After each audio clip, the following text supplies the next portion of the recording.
لنا تحقیقاً انا نجزم بالضرورت بثبوت بعض الاشیاء بالعیان و بعضها بالبیان و الزاما انه ان لم يتحقق نفی الاشیاء فقد ثبت و ان تحقق فالنفی حقیقت من الحقائق لکونه نوعا من الحکم فقد ثبت شیء من الحقائق فلم يصح نفيها على الإطلاق ولا يخفى أنه إنما يتم على العنادية۔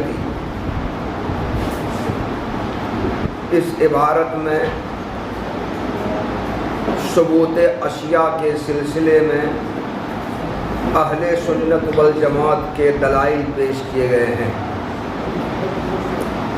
اہل سنت والجماعت کا عقیدہ تو یہ ہے کہ اشیاء ہمارے اعتقاد میں بھی ثابت اور موجود ہیں اور نفس الامر میں بھی ثابت اور موجود ہیں۔ سوفسطائیہ میں سے عنادیہ کا عقیدہ یہ ہے کہ اشیاء نہ تو ہمارے اعتقاد میں ثابت اور موجود ہیں نہ نفس الامر میں ثابت اور موجود ہیں۔ ثبوت اعتقادی اور ثبوت نفس الامری دونوں کا انکار کرتے ہیں عنادیہ۔ عندیہ اشیاء کے ثبوت اعتقادی کا تو قائل ہے، ثبوت نفس الامری کا انکار کرتا ہے۔ وہ کہتا ہر چیز ہمارے اعتقاد کے تابع ہے، جس چیز کو ہم جو سمجھیں گے وہی ہوگا، نفس الامر میں وہ چیز بالکل نہیں ہے۔ لا ادریہ اشیاء کے ثبوت اعتقادی اور ثبوت نفس الامری دونوں کا قائل ہے۔ لا ادریہ مانتے ہیں اس بات کو کہ اشیاء ہمارے اعتقاد میں بھی ثابت اور موجود ہیں، نفس الامر میں بھی ثابت اور موجود ہیں، لیکن ان کے ثبوت اور وجود کا علم دنیا میں کسی کو نہیں ہے۔ اس کے برخلاف اہل سنت والجماعت کا عقیدہ یہ ہے کہ اشیاء کا ثبوت اعتقادی بھی ہے، ثبوت نفس الامری بھی ہے۔ ہمارے اعتقاد میں بھی اشیاء ثابت اور موجود ہیں، نفس الامر میں حقیقت میں بھی اشیاء ثابت اور موجود ہیں، اور ان اشیاء کے ثبوت اور وجود کا ہم کو اور دنیا کو علم بھی ہے۔ تو اہل سنت والجماعت کے دلائل سوفسطائیہ فرقہ کے خلاف سارہ تفتازانی رحمۃ اللہ علیہ نے اس عبارت میں پیش کیے ہیں، اور سارہ تفتازانی رحمۃ اللہ نے اس عبارت میں اہل سنت والجماعت کی طرف سے سوفسطائیہ فرقہ کے خلاف دو دلیلیں پیش کی ہیں۔ ایک دلیل کا نام ہے تحقیقی دلیل، دوسری دلیل کا نام ہے الزامی دلیل۔ تحقیقی دلیل اور الزامی دلیل یہ دونوں دلیلیں شارع نے پیش کی ہیں۔ کس کی طرف سے؟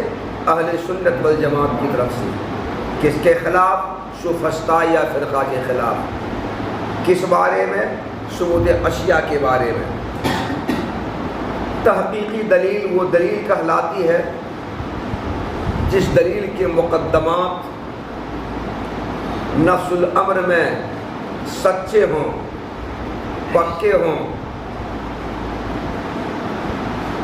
گرچہ مخالف فرقوں کے نزدیک دلیل کے مقدمات سچے نہ ہوں اور مخالف فرقہ دلیل کے مقدمات کو تسلیم نہ کرتا ہو، لیکن نفس الامر میں واقع میں سچ مچ میں جس دلیل کے مقدمات سچے ہوتے ہیں اس دلیل کو دلیل تحقیقی کہا جاتا ہے۔ اور تحقیقی دلیل سے دلیل پیش کرنے کا مقصد اظہار حق ہوتا ہے، مخالف کو ساکت اور لاجواب کرنا مقصد نہیں ہوتا ہے، کیونکہ مخالف تحقیقی دلیل کو یہ کہہ کر مسترد کر دے گا کہ تمہاری تحقیقی دلیل کی بنیاد جن مقدمات پر ہیں وہ مقدمات ہی درست نہیں ہیں، وہ مقدمات ہمیں تسلیم نہیں ہیں۔ تو تحقیقی دلیل وہ دلیل کہلاتی ہے جس کے مقدمات نفس الامر میں سچے ہوں، پکے ہوں، گرچہ مخالف اس دلیل کے مقدمات کو تسلیم نہ کرتا ہو، انکار کرتا ہو، لیکن نفس الامر میں جس دلیل کے مقدمات سچے ہوں اس دلیل کو دلیل تحقیقی کہا جاتا ہے۔ تحقیقی دلیل کے پیش کرنے کا مقصد مستدل کا اظہار حق ہوتا ہے، جو بات حق اور سچ ہے اس کو ظاہر کرنا، اس کو ثابت کرنا ہوتا ہے۔ مخالف کو ساکت اور لاجواب کرنا مقصد نہیں ہوتا ہے، کیونکہ مخالف اس دلیل کو یہ کہہ کر رد کر دے گا کہ اس دلیل کے مقدمات تمہارے دل درست ہیں، سچ ہیں، میرے دل درست اور سچ نہیں ہیں۔ تمہارے دلیل کی بنیاد جن مقدمات پر ہے وہ مقدمات درست ہی نہیں ہیں، ہمیں تسلیم نہیں کرتے ہیں۔ جب مقدمات درست نہیں ہم تسلیم نہیں کرتے ہیں، تمہاری دلیل بھی تسلیم نہیں۔ جب دلیل تسلیم نہیں تو جو بات جس بات پر تم دلیل پیش کرے وہ بات سچ نہیں، ہم نہیں مانتے اس بات کو، کہا دے گا نا۔ اس کے مقابلے میں الزامی دلیل ہے۔ الزامی دلیل وہ دلیل کہلاتی ہے جس دلیل کے مقدمات فریق مخالف کے نزدیک تسلیم شدہ ہوں، فریق مخالف دلیل کے مقدمات کو مانتا ہو، تسلیم کرتا ہو، گرچہ دلیل پیش کرنے والے کے نزدیک وہ مقدمات تسلیم شدہ نہ ہوں مگر فریق مخالف کے نزدیک تسلیم شدہ ہوں۔ ایسے دلیل کو الزامی دلیل کہا جاتا ہے۔ الزامی دلیل سے دلیل پیش کرنے کا مقصد الزامی دلیل سے دلیل پیش کرنے کا مقصد کیا ہوتا ہے؟ مستدل کا مقصد الزامی دلیل کے پیش کرنے سے کیا ہوتا ہے؟ وہاں اپنے مخالف کو ساکت اور لاجواب کرنا ہوتا ہے۔ اظہار حق وہاں مقصد نہیں ہوتا ہے، بلکہ مخالف کو ساکت کر دینا، لاجواب کر دینا، خاموش کر دینا، یہ مقصد ہوتا ہے۔ کیونکہ مخالف بھی اس دلیل کے مقدمات کو تسلیم کرتا ہے۔ جب کرتا ہے تو جس دلیل کے مقدمات کو خود تسلیم کر رہا ہے اس دلیل سے تو خاموش ہو جائے گا نا، چپ چاپ ہو جائے گا، آگے کچھ بول نہیں پائے گا وہ۔ تو الزامی دلیل سے مقصود مستدل کا اپنے مخالف کو ثابت و لاجواب کرنا ہوتا ہے، اظہار حق نہیں ہوتا ہے، حق کو ظاہر کرنا نہیں ہوتا ہے۔ یہ دونوں دلیلوں میں فرق ہے، ہم نے بتایا۔ اب تفتازانی رحمۃ اللہ علیہ اہل سنت والجماعت کے عقیدے کو ثابت کرنے کے لیے پہلی دلیل تحقیقی پیش کر رہے ہیں۔ تحقیقی دلیل کا خلاصہ یہ ہے، ثبوت اشیاء کے سلسلے میں تحقیقی دلیل پیش کر رہے ہیں۔ تحقیقی دلیل کا خلاصہ یہ ہے کہ ہم بعض چیزوں کا یقین آنکھوں سے دیکھ کر کرتے ہیں، مثلا آسمان، زمین، اشجار، احجار، جنگلات، اٹھار پٹھار، کیڑے مکوڑے، تم، ہم، درسگاہ کی تمام چیزیں، ان تمام چیزوں کے ثبوت اور وجود کا یقین ہے کہ نہیں ہم کو؟ ہمارے اعتقاد بھی ثابت اور موجود ہے، نفس الامر بھی ثابت موجود ہے، نفس الامر بھی ہے نا۔ تو ان چیزوں کے ثبوت اور وجود کا یقین ہم آنکھوں سے دیکھ کر کرتے ہیں، کرتے نہ کرتے ہیں۔ اور بعض چیزوں کے ثبوت اور وجود کا یقین ہم دلیل سے کرتے ہیں۔ مثلا اللہ تعالیٰ کے ثبوت اور وجود کا یقین کیسے کرتے ہیں ہم؟ دلیل سے۔ کیسے کرتے ہیں؟ دلیل سے کرتے ہیں۔ اللہ تعالیٰ کے ثبوت اور وجود کا یقین ہم دلیل سے کرتے ہیں۔ تو بعض اشیاء کے ثبوت اور وجود کا یقین مشاہدے کی وجہ سے کرتے ہیں، آنکھوں سے دیکھنے کی وجہ سے کرتے ہیں، اور بعض اشیاء کے ثبوت اور وجود کا یقین دلیل کی وجہ سے کرتے ہیں۔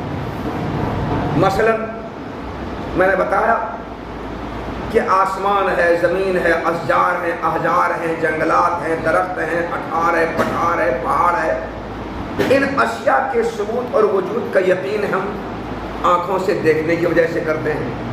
اللہ تعالیٰ کے ثبوت اور وجود کا یقین ہم دلیل کی وجہ سے کرتے ہیں۔ یا یوں کہو، کوڑا میدان میں ہم نے یہیں سے دھواں اٹھتے ہوئے دیکھا، تو دھواں کے وجود اور ثبوت کا ہمیں یقین ہوا نا، دھواں کے ثبوت اور وجود کا یقین ہم کو کیسے ہوا؟ آنکھوں سے دیکھنے کی وجہ سے ہوا۔ لیکن جہاں دھواں اٹھ رہا ہے وہاں آگ بھی موجود ہے، تو آگ کے ثبوت اور وجود کا یقین ہمیں آنکھوں سے دیکھنے کی وجہ سے تو نہیں ہو رہا ہے، دلیل کی وجہ سے ہو رہا ہے۔ کیا دلیل؟ دلیل یہ کہ دھواں آگ کا اثر ہے، دھواں آگ کا اثر ہے، اور جو چیز کسی چیز کا اثر ہوتی ہے وہ مؤثر کے بغیر موجود نہیں ہو سکتی ہے۔ جب دھواں آگ کا اثر ہے تو آگ کے بغیر دھواں موجود نہیں ہو سکتا ہے، اس لیے جب دھواں وہاں ہم کو دکھائی دے رہا تو آگ بھی ضرور موجود ہوگی۔ تو آگ کے وجود اور ثبوت کا یقین ہمیں اس دلیل سے ہوا، اس دلیل سے ہوا۔ تو دھواں کے ثبوت اور وجود کا یقین ہمیں آنکھوں سے دیکھنے کی وجہ سے ہوا، اور جہاں دھواں ہے وہیں آگ کے ثبوت اور وجود کا یقین ہمیں اس دلیل سے ہوا کہ دھواں آگ کا اثر ہے، اور جو چیز کسی چیز کا اثر ہوتی ہے وہ اس کے بغیر موجود نہیں ہو سکتی ہے، اس لیے جب دھواں وہاں موجود ہے تو آگ ضرور موجود ہوگی۔ تو آگ کے ثبوت اور وجود کا یقین کیسے ہوا؟ دلیل سے۔ تو سارت تفتازانی رحمۃ اللہ علیہ فرماتے ہیں کہ اس کائنات میں بعض چیزوں کے ثبوت اور وجود کا یقین ہمیں آنکھوں سے دیکھ کر ہوتا ہے، مشاہدے کی وجہ سے ہوتا ہے، دیکھنے کی وجہ سے ہوتا ہے، اور بعض چیزوں کے ثبوت اور وجود کا یقین ہمیں دلیل سے ہوتا ہے۔ تو جب دلیل سے ثبوت اور وجود کا یقین ہو یا آنکھوں سے دیکھنے کی وجہ سے اشیاء کے ثبوت اور وجود کا یقین ہو، دونوں میں سے چاہے جس کی وجہ سے اشیاء کے ثبوت اور وجود کا یقین ہو، اشیاء کے ثبوت اور وجود کا یقین ہوا کہ نہیں ہوا؟ اشیاء کے ثبوت وجود کا اعتقاد ہوا کہ نہیں ہوا؟ یقین اعتقاد اور مترادف ہے۔ تو چاہے اشیاء کے ثبوت اور وجود کا یقین آنکھوں سے دیکھنے کی وجہ سے ہو یا دلیل کی وجہ سے، جس کی وجہ سے ہو، لیکن ثبوت اور وجود کا یقین تو ہوا۔ تو اس ثبوت اور وجود کا یقین اور اعتقاد ہونے کی وجہ سے بات ثابت ہو گئی کہ اشیاء کے ثبوت اور وجود کا ہمیں اعتقاد ہے، اور اشیاء کے ثبوت اور وجود کا ہمیں یقین بھی ہے۔ تو اشیاء کا ثبوت اعتقادی اور وجود اعتقادی ہوا کہ نہیں ہوا؟ اشیاء کا ثبوت یقینی اور وجود یقینی ہوا کہ نہیں ہوا؟ تو اشیاء کے ثبوت اور وجود کا یقین ہمیں ہوا، اعتقاد ہوا، تو اشیاء کا ثبوت اعتقادی اور وجود اعتقادی ہو گیا، اشیاء کا ثبوت یقینی اور وجود یقینی ہو گیا۔ اے عنادیہ، تم نے کیسے کہا کہ اشیاء ہمارے اعتقاد میں ثابت اور موجود نہیں ہیں؟ تم نے کیسے کہا اشیاء ہمارے اعتقاد میں ثابت اور موجود تو ہے، ثابت اور موجود تو ہے؟ تو ثبوت اعتقادی اور وجود اعتقادی، ثبوت یقینی اور وجود یقینی اشیاء کا ہو تو گیا، اور جس چیز کا ثبوت اور وجود اعتقاد میں ہو گیا یقیناً وہ نفس الامر بھی ثابت اور موجود ہے، نفس الامر میں بھی ثابت اور موجود ہے، تو نفس الامر میں اس کے ثبوت اور وجود کا یقین ہو گیا۔ یہ تحقیقی دلیل ہے۔ کیا یہ تحقیقی دلیل ہے؟ اس تحقیقی دلیل کے جو مقدمات ہیں وہ مقدمات فریق مخالف کے نزدیک بھی تسلیم شدہ ہے، کیونکہ بعض چیزوں کے ثبوت اور وجود کا یقین آنکھوں سے دیکھنے سے ہوتا کہ نہیں ہوتا ہے، اس کو مخالف مانے نہ مانے گا، اور بعض چیزوں کے ثبوت اور وجود کا یقین دلیل کی وجہ سے ہوتا ہے، اس کو مخالف مانے نہ مانے گا، انکار کرے، ہمت انکار کرنے کی ہے۔ تو اس دلیل کے جو مقدمات ہیں وہ فریق مخالف کے نزدیک بھی تسلیم شدہ ہے، اس لیے یہ دلیل تحقیقی بھی، اس تحقیقی دلیل سے مستدل کا مقصد اظہار حق ہے، اظہار حق ہے، حق بات کو ثابت کرنا ہے، چاہے مخالف اس کو مانے یا نہ مانے۔ مخالف مسترد کر سکتا ہے یہ کہا کر کے کہ اس دلیل کے مقدمات تمہارے بھی تسلیم شدہ ہیں، تم مانو، یہ اس دلیل کے مقدمات ہماری تسلیم شدہ نہیں ہیں، ہم نہیں مانتے، وہ کہہ سکتا ہے اس کو۔ لیکن بہرحال اس دلیل کے جو مقدمات ہیں، اے مخالف تم بھی اس بات کو مانتے ہو، اس دلیل کے مقدمات تسلیم شدہ ہیں، اس لیے دلیل تحقیقی ہوئی، اور اس دلیل کے مقدمات حق اور سچ ہیں، اس دلیل کے مقدمات حق اور سچ ہیں، اس دلیل کی بنیاد جن مقدمات سچے ہیں غلط اور جھوٹ نہیں ہے. ارے بعض چیزوں کا ثبوت و وجود کا یقین آنکھوں سے دیکھ کر ہوتا ہے کہ نہیں ہوتا ہے؟ کیا یہ سچ ہے کہ نہیں ہے؟ اور بعض چیزوں کے ثبوت و وجود کا یقین دلیل سے ہوتا ہے کہ نہیں ہوتا ہے؟ یہ سچ ہے کہ نہیں ہے؟ تو مقدمات سچے ہیں نا. یہ دلیل کون دلیل ہوئی؟ تحقیقی دلیل. کون دلیل ہوئی ہے؟ اس تحقیقی دلیل سے یہ بات ثابت ہوئی کہ اشیاء ہمارے اعتقاد میں بھی ثابت اور موجود ہے، نفس الامر بھی ثابت موجود ہے. اس لیے ان کے ثبوت اور وجود کا انکار کرنا یہ سراسر غلط ہے، ہر دھرمی ہے. دوسری دلیل الزامی ہے. الزامی دلیل یہ ہے کہ اے سوفسطائیہ، ہم تم سے یہ پوچھتے ہیں کہ تم جو اشیاء کے ثبوت اور وجود کا انکار کرتے ہو، کہتے ہو اشیاء ثابت اور موجود نہیں ہے، تو اشیاء کے ثبوت اور وجود کا تم انکار کرتے ہو، یہ انکار ثابت اور موجود ہے یا نہیں؟ اگر تم کہتے ہو اشیاء کے ثبوت و وجود کا انکار ثابت اور موجود نہیں ہے، اگر یہ کہتے ہو تو نفی نفی مل کر اس بات ہوتا ہے نا. اشیاء کے ثبوت اور وجود کا جو تم انکار کر رہے ہو، نفی کر رہے ہو، اگر کہتے ہو یہ نفی اور انکار ثابت اور موجود نہیں ہے، تو دو نفی ملی اور نفی نفی مل کر اس بات ہوتا ہے. تو تمہارے اس دلیل سے اشیاء کا ثبوت اور وجود ہو گیا، اشیاء کا ثبوت اور وجود ہو گیا.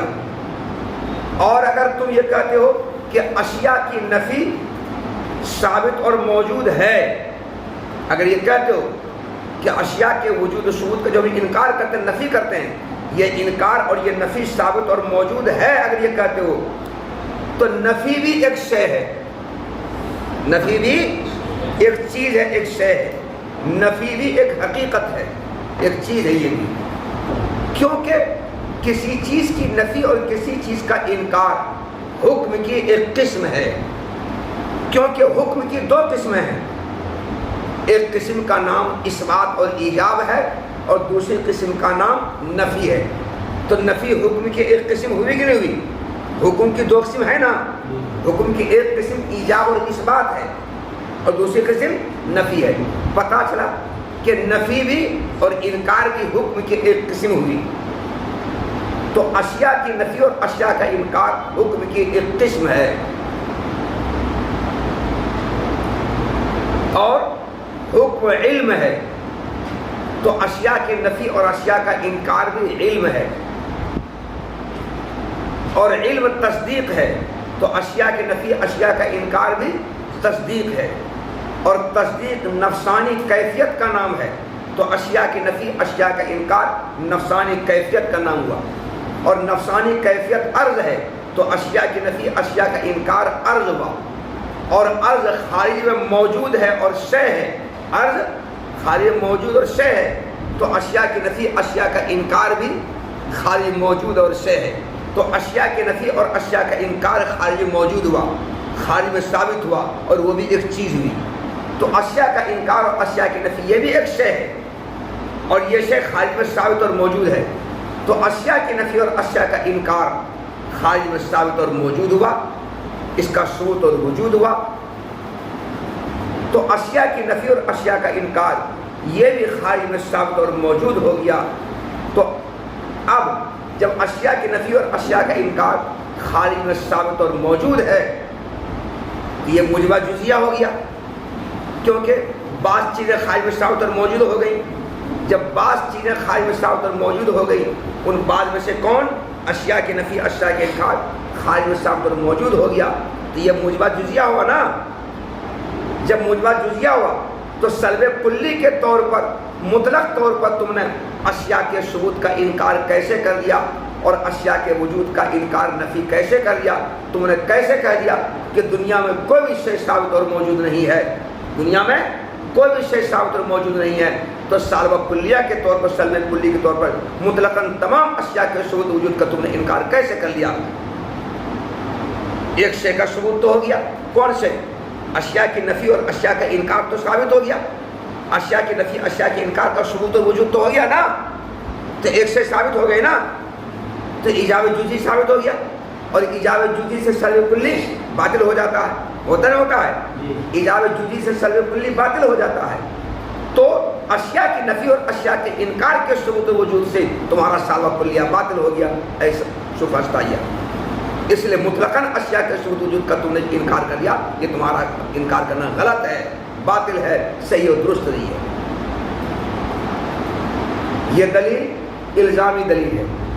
اس الزامی دلیل سے مقصد مخالف کو سفہستائیہ فرقہ کو لاجواب اور خاموش کرنا ہے، اور لاجواب خاموش ہو بھی گیا۔ دلیل سے اس طرح ان کو گھیرا، ایسا لپیٹا کہ وہ دام میں آ گیا، جال میں پھنس گیا۔ کیا پوچھا ہم نے؟ تم جو اشیاء کی نفی اشیاء کا انکار کرتے ہو، یہ انکار اور یہ نفی ثابت ہے یا نہیں؟ اگر کہتے ہو ثابت نہیں ہے تو نفی نفی انکار ہوا، نفی نفی اثبات ہوا، انکار اثبات، نفی نفی کیا وجہ؟ اثبات ہوا۔ تو اشیاء کا ثبوت وجود تو ہو ہی گیا، تو جس کا تم انکار کر اس کا ثبوت وجود ہو گیا۔ اور اگر اشیاء کی نفی اشیاء کا انکار کرتے ہو ثابت ہے، کیا کہتے ہو؟ اشیاء کا انکار اشیاء کی نفی ثابت ہے، تو تم نے اشیاء کی نفی اشیاء کا انکار ثابت اگر ہے تو یہ نفی اور انکار یہ بھی ایک شے ہے، یہ بھی ایک حقیقت ہے۔ تو ایک حقیقت اور ایک شے کا ثبوت تو ہو گیا۔ کیسے؟ اس لیے کہ نفی انکار حکم کی ایک قسم ہے، حکم کی دو قسمیں ہیں، ایجاب اور نفی، اثبات اور نفی۔ تو نفی حکم کی ایک قسم ہوئی کہ نہیں ہوئی؟ ہوئی نا جی۔ تو اشیاء کی نفی اشیاء کے انکار حکم کی ایک قسم ہوئی، تو نفی انکار حکم کی ایک قسم ہوئی، یہ بھی حکم ہوا۔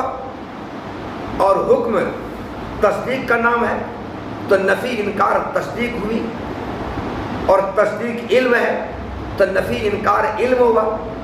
علم کیفیات نفسانیہ میں سے ہے تو نفی انکار کیفیات نفسانیہ میں سے ہوا۔ کیفیات نفسانی عرض ہے، نفی انکار عرض ہوا، اور عرض موجودات خارجیہ میں سے ہے، اور نفی انکار موجودات خارجیہ میں سے ہے، اور نفی انکار بھی ایک شے ہے۔ جب نفی انکار ایک شے ہے موجودات خارجیہ میں سے ہے تو پتہ چلا کہ اشیاء کی نفی اشیاء کا انکار جو عرض ہے، جو موجودات خارجیہ میں سے عرض ہے، یہ بھی ایک شے ہے۔ تو ایک شے کا ثبوت ہوا کہ نہیں ہوا؟ ایک شے کا وجود ہوا کہ نہیں ہوا؟ کس کا وجود کس کا ثبوت ہوا؟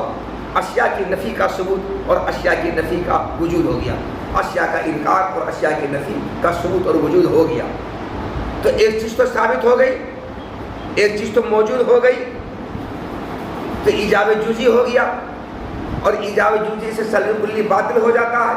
تو اے سفہستائیہ، تم نے مطلق طور پر علی الاطلاق یہ کیسے کہہ دیا کہ دنیا میں کوئی بھی شے ثابت اور موجود نہیں ہے؟ تمہارا سلب کلی باطل ہو گیا اس ایجاب جزئی سے۔ کیسا گھیرا دلیل سے؟ یہ ہے الزامی دلیل۔ اس الزامی دلیل سے سفہستائے فرقہ کو گھیرا، ایسا گھیرا کہ بھاگ نہیں پایا۔ پتہ چلا کہ اشیاء دنیا میں ثابت اور موجود ہیں، کیونکہ اشیاء کی نفی اشیاء کے انکار یہ بھی ایک شے ہے، یہ ثابت اور موجود ہے۔ یہ ہے الزامی دلیل، وہ تحقیقی دلیل، اور یہی الزامی دلیل۔ دیکھو کتاب وَلَنَا، اور ہم اہل سنت والجماعت کی تحقیقی دلیل یہ ہے، ترجمہ، اور ہم اہل سنت والجماعت کی تحقیقی دلیل یہ ہے کہ ہم بعض چیزوں کے ثبوت کا یقین بدیہی طور پر مشاہدے سے کرتے ہیں۔ بدیہی طور پر کس کا تعلق؟ بالضرورت یقین کرتے کس کا؟ نجزم۔ اور ہم اہل سنت والجماعت کی تحقیقی دلیل یہ ہے کہ ہم بعض چیزوں کے ثبوت کا یقین بدیہی طور پر آنکھوں سے دیکھ کر کرتے ہیں، اور بعض چیزوں کے ثبوت وجود کا یقین دلیل سے کرتے ہیں۔ اور ہم اہل سنت والجماعت کی الزامی دلیل یہ ہے کہ اگر اشیاء کی نفی ثابت نہیں ہے تو اشیاء کا ثبوت ہو گیا، اشیاء ثابت ہو گئی، اشیاء موجود ہو گئی۔ اور اگر اشیاء کی نفی انکار ثابت اور موجود ہے تو نفی انکار بھی حقائق میں سے ایک حقیقت ہے، ان اشیاء میں سے ایک شے ہے۔ کیونکہ نفی انکار حکم کی ایک قسم ہے تو حقائق میں سے ایک شے، اشیاء میں سے ایک شے ثابت ہو گئی۔ جب اشیاء میں سے ایک شے ثابت ہو گئی، اشیاء میں سے ایک شے موجود ہو گئی، تو مطلقاً اشیاء کا انکار کرنا صحیح نہیں ہوا۔ فلم یسے نفی اور اطلاق، مطلقاً اشیاء کا انکار کرنا، اشیاء کی نفی کرنا مطلقاً صحیح نہیں ہوا، بالکل صحیح نہیں ہوا، بالکل ہی انکار کرنا صحیح نہیں ہے، کیونکہ ایجاب جز حصہ بالکل باطل ہو جاتا ہے، تمہارا سالوں کو لیا باطل ہو گیا۔ الزامی دلیل اور تحقیق دلیل دونوں پوری ہو گئی۔ ولا یخفی انہ انما یتم علی العنادیۃ، اس عبارت سے شارح کہتے ہیں کہ اہل سنت والجماعت نے سوفسطائیہ فرقہ کے خلاف جو دلیل پیش کی ہے، یہ دلیل عنادیہ کے خلاف تو درست ہو سکتی ہے، عندیہ اور لا ادریہ کے خلاف یہ دلیل درست نہیں ہوگی۔ یہ دلیل عنادیہ کے خلاف تو ہو سکتی ہے، اس کے خلاف یہ دلیل درست ہوگی، لیکن عندیہ اور لا ادریہ کے خلاف یہ دلیل درست نہیں ہوگی، کیونکہ اس دلیل سے اشیاء کا ثبوت اعتقادی ہو گیا، اشیاء کا وجود اعتقادی ہو گیا، اعتقاد میں یقین میں اشیاء ثابت اور موجود ہیں، یہ بات ثابت ہو گئی۔ تو ثبوت اعتقادی وجود اعتقادی ہوا ہے، ثبوت یقین اور وجود یقینی ہوا ہے، ثبوت نفس الامری وجود نفس الامری نہیں ہو پایا ہے۔ اور عنادیہ چونکہ دونوں کا انکار کرتا ہے، تو یہ دونوں دلیلوں سے عنادیہ کا مسلک، اس کا عقیدہ، اس کا نظریہ باطل ہو رہا ہے، کیونکہ وہ دونوں کا انکار کرتا ہے، لیکن ثبوت اعتقادی کا ثبوت تو ہو نہیں گیا، اس کے خلاف یہ دلیل مکمل ہو گئی، درست ہو گئی۔ عندیہ کے خلاف یہ دلیل درست نہیں ہوگی، کیونکہ عندیہ فرقہ جو ہے وہ ہر چیز کو اپنے اعتقاد کے تابع سمجھتا ہے، ہر چیز کو اپنے اعتقاد کے ساتھ تابع سمجھتا ہے، وہ جس چیز کو جو سمجھے گا وہی ہے، نفس الامر ویسا کچھ نہیں ہے، جس چیز کو جو سمجھے گا وہی ہے، نفس الامر وہ نہیں ہے۔ اس پنکھا کو گھوڑا گدھا سمجھے گا تو گھوڑا گدھا ہے، نفس الامر وہ گھوڑا گدھا نہیں ہے، ہم جو سمجھے وہی ہے، ان کا نسخہ ہے۔ تو عندیہ اس دلیل کو سن کر یہ کہہ دے گا کہ جی جناب اہل سنت، تمہارے اعتقاد میں یہ دلیل درست ہوگی، تمہارے اعتقاد میں یہ دلیل درست ہوگی، ہمارے اعتقاد میں یہ دلیل درست نہیں ہے، یہ دلیل درست نہیں ہے، ہمارے اعتقاد میں جس دلیل کے مقدمات درست نہیں ہیں، تمہارے اعتقاد میں جس دلیل کے مقدمات درست ہیں، جب مقدمات درست ہے دلیل درست ہوگی، ہمارے اعتقاد میں جس دلیل کے مقدمات درست نہیں ہے، جب مقدمات درست ہے دلیل درست نہیں ہے، ہم نہیں مانتے ہیں، کیونکہ ہر چیز اس کے اعتقاد کے تابع ہے۔ اور لا ادریہ یہ کہہ کر دونوں شیخوں کو رد کر دے گا، یہ کہہ کر، کیونکہ اس سے پوچھیں گے کہ اشیاء کی نفی انکار ثابت ہے یا نہیں، تو کہے گا ہم کو معلوم نہیں۔ کیا کہے گا؟ اشیاء کی نفی اور انکار ثابت ہے یا نہیں، تو وہ کہے گا نہ تو ثابت اور نہ تو اشیاء کی نفی کا انکار ثابت ہونا ہمیں معلوم ہے اور نہ ثابت ہونا ہمیں معلوم ہے۔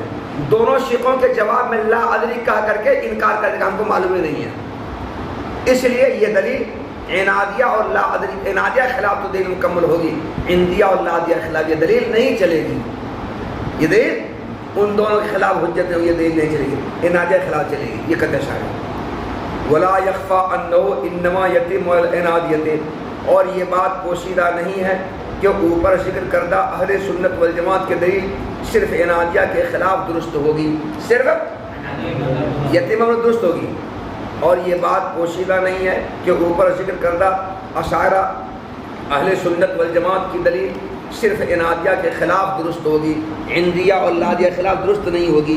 عندیہ تو کہہ دے گا تمہارے اعتقاد کی دل کے مقدمات درست ہیں، میرے اعتقاد درست نہیں ہے، ہم نہیں مانتے اس کو۔ اور لادریہ دلیل کی دونوں شیخوں کے جواب میں لادری کہہ کر کے انکار کر دے گا، ہم کو نہیں معلوم ہے۔ اشیاء کی نفی ثابت اور موجود ہے جی، ہم کو معلوم نہیں ہے، ثابت موجود نہیں ہے جی، ہم کو معلوم نہیں، یہ کہہ دے گا نا، اس سے ان کے خلاف دلیل نہیں چلے گی۔ چلیے اہل سنت والجماعت کی طرف سے شاعر رحمۃ اللہ علیہ نے تحقیقی دلیل اور الزامی دلیل دونوں دلیلیں پیش کر کے انہیں خاموش کیا ہے۔ قالوا الضروریات منها حسیات والحس قد یغلط کثیرا کالاحول یرى الواحد اثنین والصفراوی قد یجد الحلو مرا ومنها بدیہیات وقد تقع فيها اختلافات وتعرض بها شبهة يفتقر في حلها إلى أنظار دقيقة والنظريات فرع الضروريات ففسادها وَلِهَذَا كَثُرَ فِيهَا اخْتِلَافُ الْعُقَلَاءِ۔ دیکھو پڑھ چکے ہو منطق میں، جو علم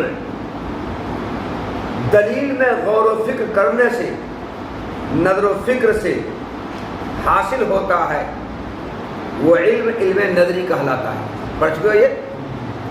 مقدمات کو ترتیب دینے سے، نظر و فکر سے، غور و فکر سے، دلیل پیش کرنے سے، دلیل میں غور و فکر کرنے سے جو علم حاصل ہوتا ہے وہ علم کیا کہلاتا ہے؟ نظری۔ اور دلیل میں غور و فکر کیے بغیر، نظر و فکر کیے بغیر جو علم حاصل ہوتا ہے وہ علم کیا کہلاتا ہے؟ ضروری۔ علم کی دو قسمیں ہیں نا، علم نظری اور علم ضروری، یہی نا پڑھ چکے یہ بات؟ علم نظری، علم ضروری۔ علم ضروری کے بہت سے اقسام ہیں۔ علم ضروری کے ایک قسم علم حسی ہے۔ علم حسی حواس سے حاصل شدہ علم کو علم حسی کہا جاتا ہے۔ کس سے؟ حواس کے ذریعے حاصل شدہ علم کو علم حسی کہا جاتا ہے۔ جیسے بدبو کا علم علم حسی ہوا، کیونکہ بدبو کا علم کیسے حاصل ہوتا ہے؟ حواس کے ذریعے حاصل ہوتا ہے۔ کون حواس؟ حاسہ شم۔ ارے بدبو اور خوشبو کا علم یہ علم حسی ہے۔ کڑوا اور میٹھا اور پھیکا کا علم یہ علم حسی ہے۔ یہ کس سے علم حاصل ہوتا ہے؟ زبان سے چک کر کے۔ آوازوں کا علم علم حسی ہے، کیونکہ کان سے سن کر ہوتا ہے۔ سختی اور نرمی کا علم علم حسی ہے، کیونکہ یہ علم چھو کر کے ہوتا ہے۔ تو حواس کے ذریعے جو علم حاصل ہوتا ہے وہ علم علم حسی کہلاتا ہے۔ تو علم ضروری کی ایک قسم علم حسی ہے۔ علم ضروری کی دوسری قسم علم بدیہی ہے۔ جو علم بداہت سے حاصل ہوتا ہے وہ علم بدیہی کہلاتا ہے۔ علم بدیہی بھی علم ضروری ہے۔ دو دو کتنا ہوتا ہے؟ 4۔ 2 + 2 4 ہوتا ہے۔ یہ علم بدیہی ہے۔ یہ علم بدیہی ہے، بداہت سے علم حاصل ہوتا ہے۔ کوئی سکھاتا، پڑھاتا، بتلاتا نہیں ہے۔ عمر کے بڑھنے کے ساتھ ساتھ اپنے معلوم ہو جاتا ہے کہ 2 × 2 2 + 2 4 ہوتا ہے، اپنے معلوم ہو جاتا ہے۔ تو علم ضروری کی دوسری قسم علم بدیہی ہے۔ علم ضروری کی تیسری قسم علم وجدانی ہے۔ علم ضروری کی چوتھی قسم علم حدسی ہے، علم تجربی ہے اور علم متواتر ہے۔ تو علم متواتر، علم وجدانی، علم تجربی، علم حدسی اور علم حسی، علم بدیہی، یہ سب کے سب ضروریات کے اقسام میں سے، کس میں؟ ضروریات کے اقسام میں سے۔ یہ علم ضروری کی جمع ضروریات ہوا۔ تو علم ضروری جو ہے اس کے جتنے اقسام ہیں ان اقسام میں سب سے اقوی علم علم حسی کو مانا گیا ہے، اور اس کے بعد علم بدیہی کو اقوی مانا گیا ہے۔ بدیہی بھی اقوی ہے مگر حسی کے بعد، کس کے بعد؟ تو علم ضروری کی یہ 6-7 اقسام جو بتائے ہم نے، ان 6-7 اقسام میں سب سے قوی تر علم کون ہے؟ علم حسی۔ اس کے بعد علم بدیہی، دونوں قوی تر علم ہے، مگر ان دونوں قوی تر علم میں سب سے قوی علم حسی ہے۔ تو تمام علم ضروری میں علم حسی، علم بدیہی یہ قوی تر علم ہے۔ اور علم حسی حواس کے ذریعے حاصل ہونے والا علم کہلاتا ہے، اور حواس کے ذریعے جزیات کا علم ہوتا ہے، کلیات کا علم نہیں ہوتا ہے، کیونکہ حواس سے کلیات کا ادراک نہیں ہوتا ہے، جزیات کا ادراک ہوتا ہے۔ کلیات کا حواس کے ذریعے یہ کہو کہ حواس کے ذریعے جزیات کا علم ہوتا ہے، کلیات کا علم نہیں ہوتا ہے۔ حواس کے ذریعے جزیات کا ادراک ہوتا ہے، کلیات کا ادراک نہیں ہوتا ہے۔ کلیات کا ادراک عقل کے ذریعے ہوتا ہے، کس کے ذریعے؟ عقل کے ذریعے۔ تو حواس کے ذریعے جزیات کا ادراک ہوتا ہے، حواس علم جزئی حاصل کرتا ہے، لیکن حواس جو علم جزئی حاصل کرتا ہے، حواس کے جزیات کا جو ادراک ہوتا ہے، اس جزیات کے ادراک میں علم جزئی حاصل کرنے میں حواس کثرت سے غلطی کرتا ہے، بہت غلطی کرتا ہے۔ جب حواس جزیات کا علم حاصل کرنے میں، جزیات کے ادراک میں اتنا زیادہ غلطی کرے گا تو حواس کے ذریعے حاصل شدہ علم کے ثبوت اور وجود پر یقین کیسے کیا سکتا ہے، اور حواس کے ثبوت اور وجود پر اعتماد اور بھروسہ کیسے کیا سکتا ہے؟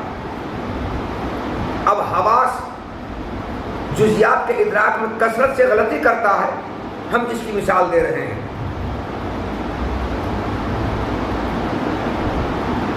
دیکھو، بھینگا آدمی ایک چیز کو دو دیکھتا ہے۔ بھینگا سمجھتے ہو؟ بھینگا ڈیرا، ڈیرا آدمی ایک چیز کو دو دیکھتا ہے، اس کو یہاں احول کہا گیا ہے۔ ایک مولانا صاحب دھوپ میں کھانا کھا رہے تھے باہر، ٹھنڈا موسم میں۔ شاگرد سے کہا کمرہ میں جاؤ، گھی کا بوتل ہے لیتے آؤ۔ وہ تھا احول، بھینگا۔ کمرہ میں گیا، وہاں بوتل پر نگاہ تو پڑی، باہر نکل گیا تھا، حضرت کون بوتل لائیں گے؟ دو بوتل ہے۔ اور حضرت کو معلوم نہیں تھا کہ یہ بھینگا ہے۔ ارے دو بوتل نہیں، وہاں تو ایک ہی بوتل ریک پر ہے، ایک ہی ہے، دو نہیں ہے، لیتے آؤ نا۔ جی حضرت دو بوتل ہے۔ تو غصہ کر کے انہوں نے کہا دو بوتل تم کو نظر آتا ہے، ایک کو پھوڑ دو۔ ان کو تو یقین ہے کہ وہاں ایک ہی ہے، دو ہے ہی نہیں، تو پھوڑے گا کہاں سے؟ اگر تم کو دو نظر آ رہا ہے تو ایک کو پھوڑ دو۔ بس ایک کو پھوڑ دیا تو دونوں پھوٹ گیا۔ دو رہے گا تو تم ایک ہی ہے نا وہاں۔ جی حضرت دونوں پھوٹ گیا، باہر نکل گیا تو دونوں پھوٹ گیا۔ تو بھینگا آدمی ایک کو دو دیکھتا، یہ غلطی ہوئی، اور مولانا صاحب سے غلطی ہوئی کہ ان کو بھینگا کو بھیجا، آچا کو بھیجنا چاہیے۔ تو بھینگا آدمی ایک چیز کو جو دو دیکھ رہا ہے، حواس غلطی کر رہا ہے نا۔ کیا وہ بوتل دو ہے کہ ایک ہے؟ غلطی کیا نہیں کیا؟ حواس نے غلطی کیا نہ کیا؟ تو اس حواس حاسہ بصر کو ایک بوتل کو دو نظر آ رہا ہے، حاسہ بصر اس علم جزئی کے حاصل کرنے میں غلطی کر رہا ہے، غلطی کر رہا ہے نا۔ تو جب یہ حاسہ بصر علم جزئی حاصل کرنے میں غلطی کر رہا ہے، جزیات کی ادراک غلطی کر رہا ہے، اس حاسہ بصر پر اعتماد اور بھروسہ کیسے کیا سکتا ہے کہ یہ صحیح علم دے گا؟ یہ سوفسطائی فرقے کا یہ کہنا ہے۔ نیز صفراوی آدمی کڑوی چیز کو میٹھی محسوس کرتا ہے۔ صفراوی کہتے ہیں اس آدمی کو جس کو جونڈس ہو، جس کو پیلیا کا مرض ہو، جس کو شوگر ہو۔ شوگر کو کہا جاتا ہے جی، دونوں الگ الگ ہے۔ بہرحال جونڈس کا جو مریض ہوتا ہے، جس کو پیلیا بھی کہتے ہیں، وہ میٹھی چیز کو کڑوی محسوس کرتا ہے۔ جلیبی رکھو، رسگلہ رکھو، اس کو کڑوی محسوس ہوگی۔ اب بتاؤ، ہاتھ سے ذوق مٹھائی کو کڑوی محسوس کر رہا ہے، ہاتھ سے ذوق میٹھی چیز کو کڑوی محسوس کر رہا ہے، تو اس کو کڑوا ہونا معلوم ہو رہا ہے۔ تو ہاتھ سے ذوق غلط علم حاصل کر رہا ہے نا، کہ صحیح علم حاصل کر رہا ہے، غلط علم حاصل کر رہا ہے۔ تو ہاتھ سے ذوق جو علم حاصل کر رہا ہے، جو ادراک کر رہا ہے، اس ادراک میں علم حاصل کرنے میں ہاتھ سے ذوق سے غلطی ہونے ہو رہی ہے۔ سر وہ میٹھی چیز کڑوی تھوڑے تو میٹھی ہے وہ، مگر اس کو لگ رہا ہے وہ کڑوا ہے، غلطی ہونے ہو رہی ہے۔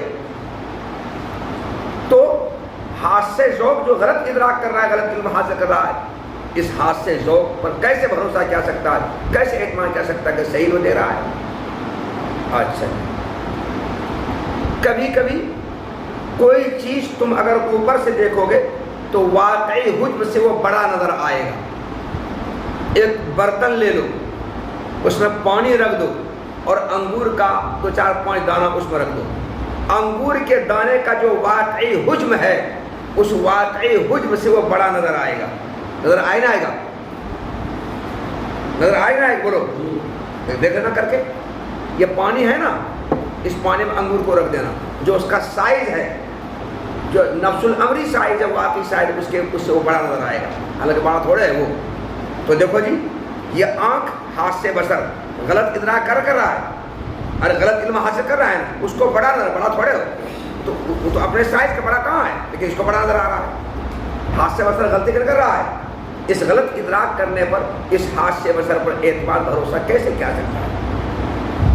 یہ سب لادریہ کہہ رہا ہے۔ لادریہ کہتا ہے کہ اشیاء کا ثبوت اور وجود تو ہے مگر اس کا علم نہیں ہے، کا علم ہے، کیونکہ علم حاصل کرنے کے ذرائع میں سے ایک ذریعہ حواس ہے، اور حواس علم حاصل کرنے میں غلطی خوب کرتا ہے۔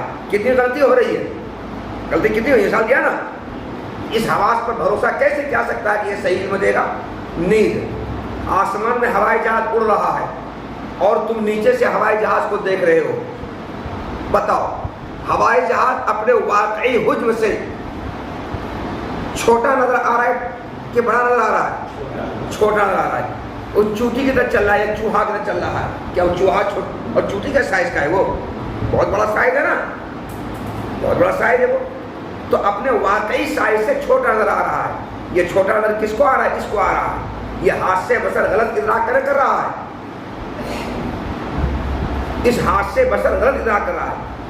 تو ہاتھ سے بسر جو علم جزئی حاصل کر رہا ہے اور جزیات کا جو ادراک کر رہا ہے، غلطی سے کر رہا ہے، یہ اس ہاتھ سے بسر بھروسہ کیسے کیا سکتا ہے؟ چلو آگے چلو، ایک رسی لے لو، اس رسی کے لاسٹ میں، یہ رسی نہیں بلکہ ایک لکڑی لے لو، بانس کی چھڑی، اس کو بیچ سے کاٹ دو اور کاٹ کر کے ایک کنارے اس کا آگ کی چنگاری باندھ دو، چاہے رسی کے کنارے آگ کی چنگاری باندھ دو یا بانس کا پھٹا لے کر چیر کر کے لاسٹ میں آگ کی چنگاری باندھ دو، اس کو ایسے ایسے گھماؤ، تو ایسے ایسے گھماؤ گے، رات کے وقت میں گھماؤ گے تو دیکھنے والے کو دور سے کیا نظر آئے گا؟ آگ کا پہیا ہے، ارے آگ کا چکر نظر نہیں آئے گا؟ ایسے ایسے تم تیزی سے گھماؤ گے اندھیرے میں تو دور سے دیکھنے والے کو کیا نظر آئے گا؟ آگ کا پہیا ہے وہ، کیا آگ کا پہیا ہے وہ؟ غلط ادراک کر رہا ہے، غلط ادراک کر رہا ہے، یہ ہاتھ سے غلط ادراک کر رہا ہے۔ چلو آگے، تم ٹرین میں بیٹھے ہوئے ہو، ٹرین میں، ٹرین چل رہی ہے، تو چلتی ہوئی ٹرین میں تم بیٹھے ہوئے ہو، اندر میں کھڑکی دروازہ بند ہے، تم کو کیا محسوس ہوگا؟ کہ ٹرین کا ڈبہ ساکن ہے، ٹھہرا ہوا ہے، محسوس ہوتا ہے۔ ٹرین چل رہی ہے، تم بیٹھے ہوئے چل رہی ٹرین، مگر کیا لگ رہا ہے کہ وہ ساکن ہے؟ کیا ساکن ہے کہ چل رہی ہے؟ ارے وہ تو چونکہ پٹری سیدھی نہیں ہوتی ہے، ٹیڑھی بیڑھی ہوتی ہے، اسے کچھ محسوس ہو جاتا ہے، ورنہ کبھی کبھی لگتا ہے کہ ڈبہ بالکل ساکن ہے۔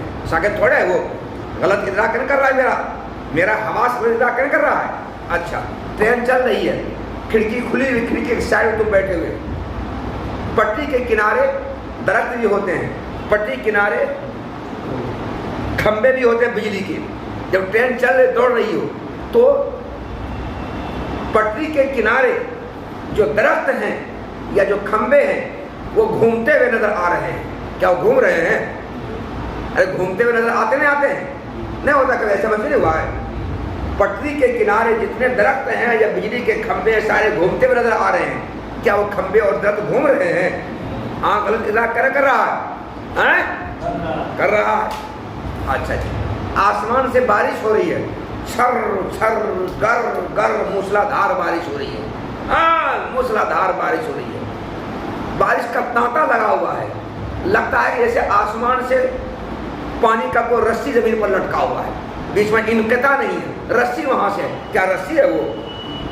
رسی نہیں لگتا، کوئی رسی وہاں سے لٹکی ہوئی آسمان سے زمین تک، رسی تو آئی نہیں۔ یہ کب ہوگا؟ جب موسلا دھار بارش ہو رہی ہو، تب بوند کا انقطاع نہ ہو، تب وہاں پر مطلب رسی کی ضرورت ہے۔ کیا رسی ہے وہ؟ تو آنکھ اس قدر غلط ادراک کر رہا ہے۔ تو علم ضروریات میں سب سے اقویٰ ترین علم حسی ہے، اور علم حسی کے حاصل ہونے کا ذریعہ حواس ہے، اور حواس جزیات علم حاصل کرتا ہے، کلیات کا نہیں۔ کلیات علم تو عقل حاصل کرتی ہے، اور جزیات علم حاصل کرنے میں حواس کثرت سے غلطی کرتا ہے، اور کثرت سے غلطی کرنے کی یہ ساری مثالیں ہی۔ اس قدر کثرت سے غلطی کرنے کے باوجود بھلا حواس پر بھروسہ کیسے کیا سکتا ہے کہ علم ہم کو دے گا؟ اس لیے قدریہ نے کہا کہ دنیا میں کسی کو کسی سے کبھی علم حاصل نہیں